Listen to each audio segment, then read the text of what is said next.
ମୁଁ Shantanu Kumar Das special PV vigilance Mayurbhanj ବାରିପଦାରେ ବର୍ତ୍ତମାନ କୋର୍ଟରେ କାର୍ଯ୍ୟରତ ଅଛି। ଆଜି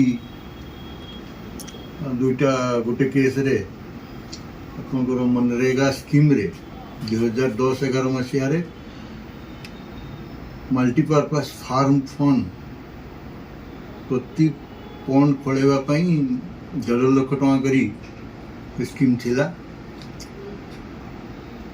କପ୍ତିପଦା ବ୍ଲକର ଫିସାରୀ ଏକ୍ସଟେନସନ୍ ଅଫିସର ଯିଏ ଥିଲେ ସୁରେନ୍ଦ୍ର ମୋହନ ନାୟକ ଏବଂ district assistant fishers officer Raghunath କର ବାରିପଦା ଅଫିସର ସେମାନେ ଏଇ ଏଣ୍ଟ୍ରାଷ୍ଟ କରାଯାଇଥିଲା ଏଇ କାମ ପାଇଁ।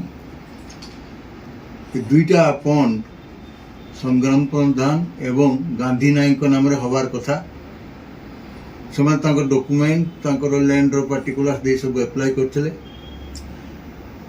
ଜଣାଗଲା ଯେ ତାଙ୍କର ଜମିରେ କୌଣସି ପୋଖରୀ ତଡ଼ା ଯାଇନାହିଁ, ତେଣୁ ସେ ବିଷୟରେ ସେମାନେ ଏଲିଗେସନ୍ ଦେଇଥିଲେ।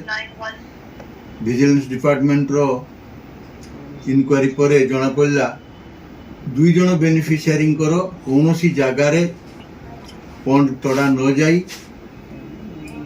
ତାଙ୍କୁ ବିଲ୍ ପେମେଣ୍ଟ ହେଇଯାଇଛି 1,89,000 ସମଥିଙ୍ଗର ବିଲ୍ ପେମେଣ୍ଟ ହେଇଯାଇଥିଲା ଏବଂ ଆଜି ତାଙ୍କୁ ସେଇ କେସ୍ରେ ମୋ ସ୍ପେଶାଲ ଜଜ୍ ଭିଜିଲାନ୍ସ ଅଛନ୍ତି ପୂର୍ଣ୍ଣିମା ଜେନା ତାଙ୍କୁ ଦଣ୍ଡ ବିଧାନ କରିଛନ୍ତି।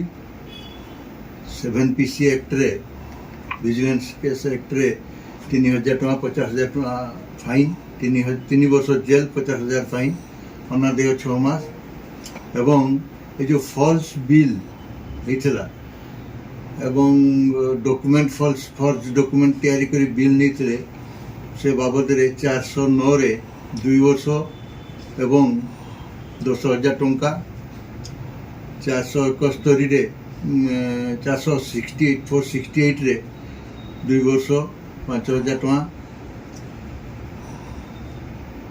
471 477A କେବଳ 2 ବର୍ଷ ସଶ୍ରମ କାରାଦଣ୍ଡ ଏବଂ ଯେହେତୁ 2 ଜଣ ମିଳିମିଶି ତାଙ୍କ କନେଭେନ୍ସରେ ସବୁ ମିସଏପ୍ରେସନ୍ ହେଇଛି ତେଣୁ 120Bରେ 3 ବର୍ଷ ଏବଂ 50,000 ଟଙ୍କା ଜୋରିମାନା କରିଛନ୍ତି। ଅନାଦେୟ 6 ମାସ ଜେଲ୍ ଦଣ୍ଡ ଭୋଗିବା ପାଇଁ ଆଦେଶ ହେଇଛି।